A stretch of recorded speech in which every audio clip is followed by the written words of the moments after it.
Not too long ago, NAC Southern Africa introduced a sexual misconduct policy, and we are going to be speaking about that this afternoon.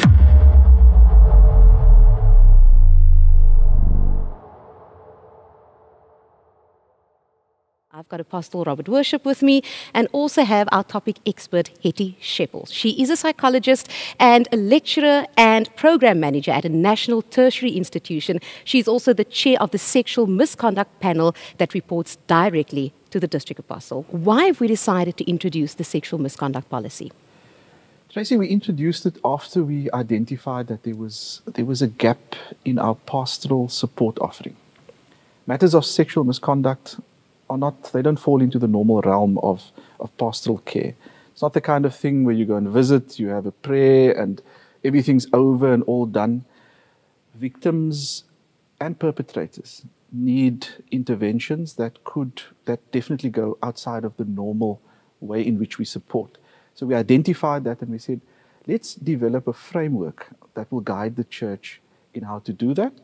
And also, because of these are expert fields or fields of requiring expertise, we decided then a policy would guide us and then also be able to draw on the help from experts. And we know there are policies everywhere. Corporates have policies, governments have policies. But how serious is the church about this policy and implementing it? Well, we've been working on developing this policy for a few years. That is how seriously we actually started working on the policy. And we endeavor to do it the right way from the start. We have formal procedures, informal procedures for reporting, and we also start off with a confidentiality in place. We know there's one thing that's faster than the grapevine, and that's the NAC vine. How important is the obligation to confidentiality? So every minister is obligated to, by virtue of his ordination or his appointment, that he has to stick to a strict code of confidentiality. What we've done with the policy was we've layered it at different levels to ensure confidentiality. So a victim could contact the office, could contact the panel, could lay a charge, and that victim's rector may never know about it. The district rector may never know about it, the bishop or the apostle, because the first entry into the process is an independent process, verified by independent people, looked at it and investigated. Now, our ministers, are they educated properly to deal with these cases? At the moment, Tracy, no, not yet.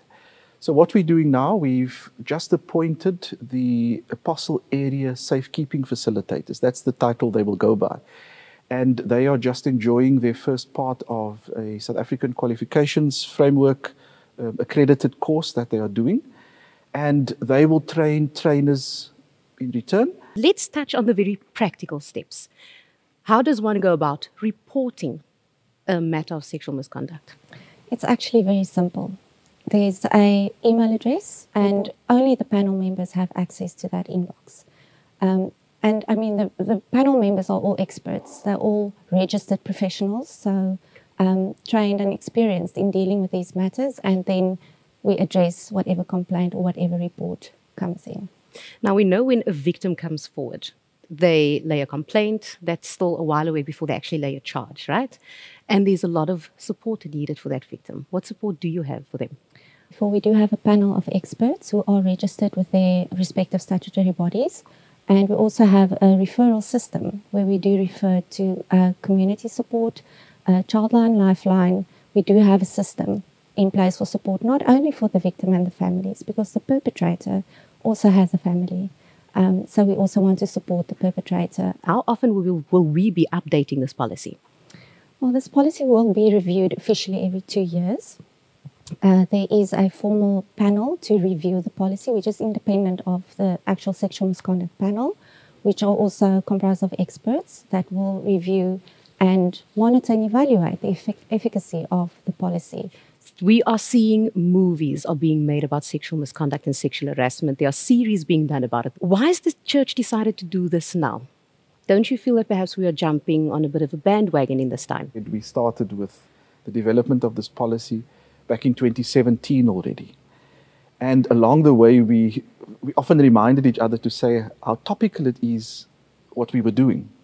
You will remember the Me Too movement the cases of high-profile, mostly film producers, and as those cases unfolded and became court cases, we started seeing that we're still on the right track. And the church, we took a purposeful stand that we do not want to go out there and ride the media wave, because that would just fly in the face of what it is that we did.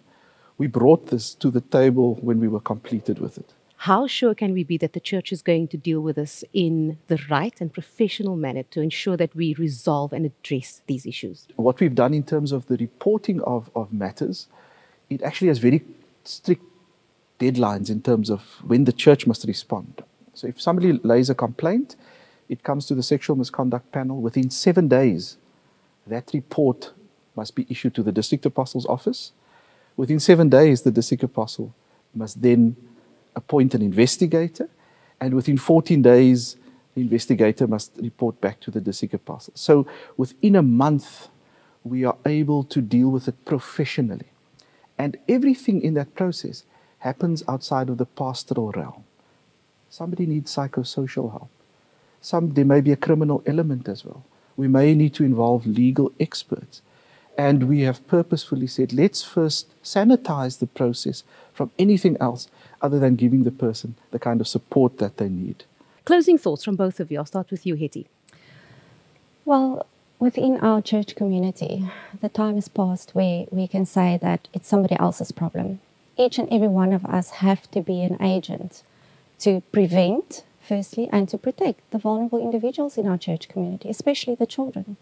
This is a collective effort. We want to prevent, because ultimately it's the prevention of these matters which strengthens our society. It's not just a church problem, it's a society problem as well.